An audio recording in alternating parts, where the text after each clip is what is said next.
play your guitar without a cable. Nonsense! What's up, YouTube? It's DW6 Strings. I hope everybody had a great Christmas, an awesome New Year. I hope you guys enjoyed your time off. I hope you got time off. And I hope that you are prepared to begin a new chapter of your life. I just want to do a brief review of the Line 6 Relay G30.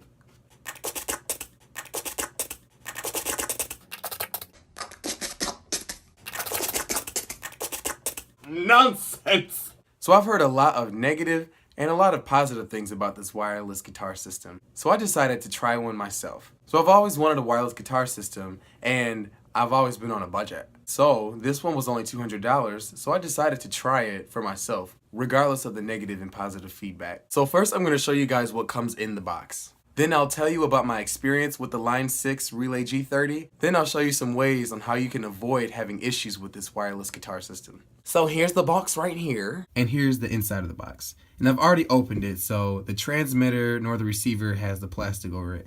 So here's the manual and all that stuff.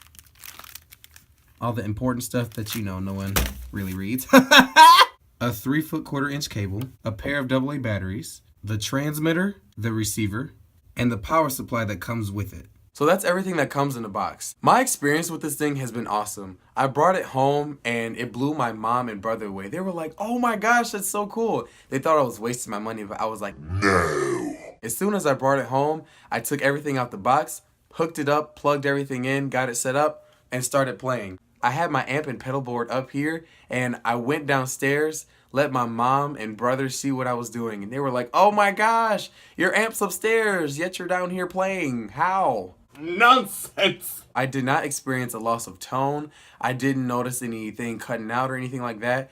Everything was perfectly fine while I was still shredding downstairs, while my other equipment was still upstairs. So my experience with the G30 has been awesome. So the range is about 100 feet. And I didn't experience cutting off when I first got it.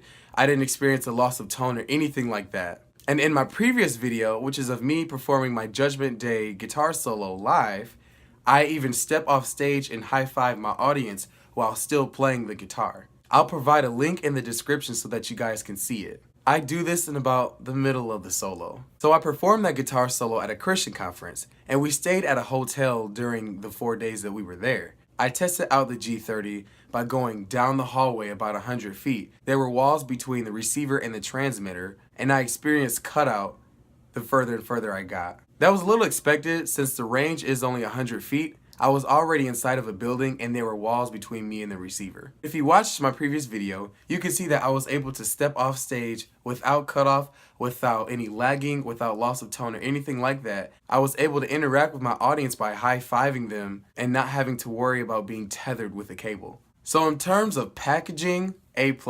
In terms of my experience with the G30, A+. Now I'm going to give you guys advice on how to avoid having trouble with the G30. An issue that a lot of people have with the G30 is the battery compartment. So here is the battery compartment right here. You pull this little tab and it comes open like this. Closing it seems a little bit too easy. See? And if you look closely, you can see a little gap that I can actually push down.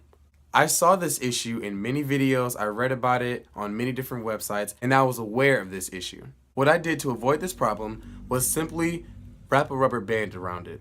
I know it seems a little bit too rugged for such a device, but it saved me from having problems when playing live and even practicing at home. A lot of people say that the battery compartment flies right open in the middle of a performance or even in the middle of practice. Simply wrapping a rubber band around it can help you avoid this problem. I did it live and I had no issues whatsoever. Another issue that a lot of people have with the G30 is the belt clip. So here's the belt clip right here. It is pretty loose for a belt clip. I was able to bend it very easily. However, if you buy a transmitter pouch that can go on your strap, you shouldn't have to worry about it falling off of your belt or even off of your strap or anything like that. I plan on doing that, so you can join me in my journey of wireless guitar awesomeness. Or you can duct tape it to your strap. Whatever route you'd like to go, you choose it. If you do some research on the G30, you will find a lot of negativity, yet you'll also find a lot of positivity. something that I want to advise you guys to do is buy the G30 at Guitar Center and buy Pro coverage for 2 years. If you buy Pro coverage, you'll be able to get the G30 replaced, whether it's lost, whether it's stolen, whether it's damaged, or anything like that for free. I paid around $30 for 2 years of Pro coverage at Guitar Center. So there it is. I showed you guys what comes in the box when you buy a G30. I shared my experience with the G30 with you guys, and I also gave you guys advice on how to avoid having trouble with the G30. So remember, if you actually want to see how well the G30 does live, click the first link in the description. In that performance, I used the G30 and I even walked off stage. The second link in the description will tell you guys the specs and other features of the G30. I hope you liked the video! I hope you buy the G30 and join me in the world of wirelessness! If you guys like this video, please like, share it, subscribe, and please hit the notification bell so that you guys can get notified when I upload a new video. Thank you guys so much for watching this video. Stay tuned for more awesome content. This guy has some serious issues.